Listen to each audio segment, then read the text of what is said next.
let's sort of try to put perspective. I see all sorts of folks trying to compare Omarion to somebody. Who's he remind you of, if you can quantify that at this point in his early career? Well, I'm of the mind that the medieval way of looking at comparisons is the way to do it. Is they're odious. Comparisons are odious, is what the Renaissance folks used to talk about. But if you had to pick somebody in the Carolina family to compare him to, Elijah Hood a little, maybe Datron Means a little, but that's just because of the size and physicality of him. I think he brings other things to the table. They brought other things to the table.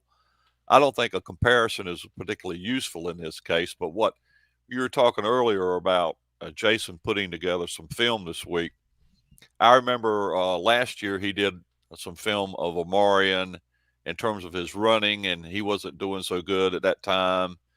Um, he wasn't who we expected him to be then, and there are reasons for that Jason brought out.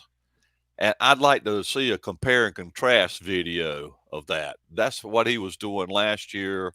This is what he's doing this year, and I think you would see a dramatic difference in terms of how he approaches the game, his ability to follow blockers a little better, his vision, um, not just settling for the fact that he can run over most people, that he can actually dodge them before he has to. So, yeah, he's made significant progress as a running back. Um, one of the things we always talk about is development on college football.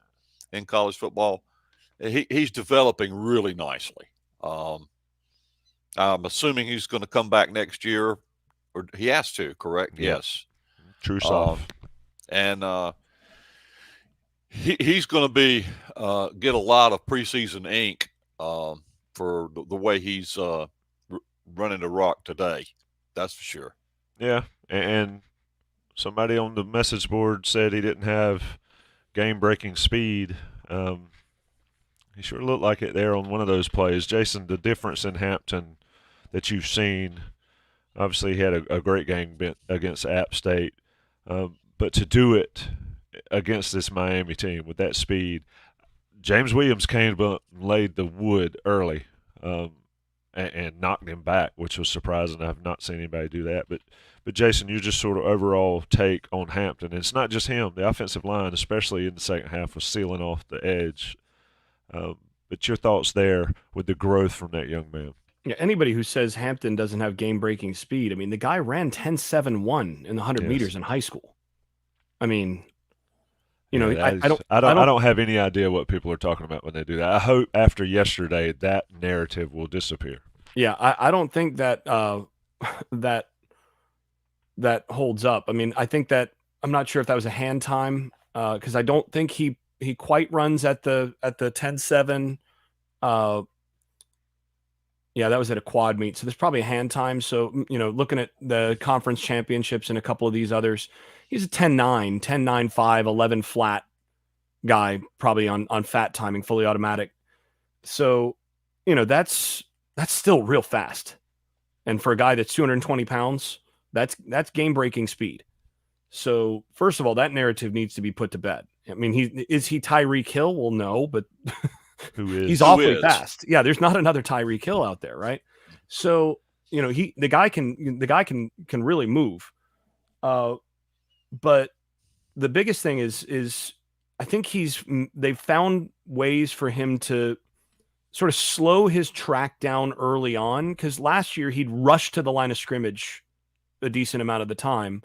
And now what's happening is, first of all, they've done a good job of calling concepts that I think he's real comfortable with in the running game and blocking them well.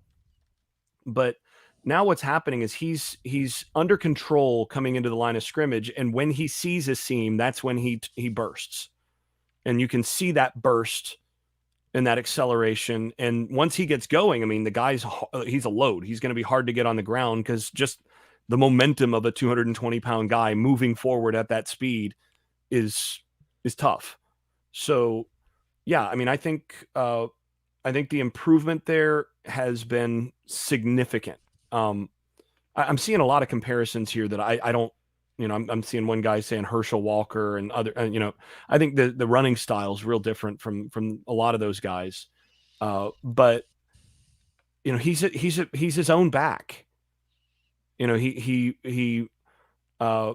looking at a guy with that kind of acceleration, and the thing that sticks out to me is when he does take off running is how light his feet are. I mean, that sticks out. I mean, he runs really light on his feet, and for somebody that size, that's unusual. So yeah, I mean, I just think there's been a lot of progress there. He's made just a huge stride forward. And instead of running with his head down and sprinting into the line of scrimmage, just trying to knock people over all the time, he's running smart. He's running intelligent and finding space. And the offensive line, I think you have to give them credit. They've struggled in pass blocking this year, quite a bit. And they struggled in pass blocking against Miami a good bit last night.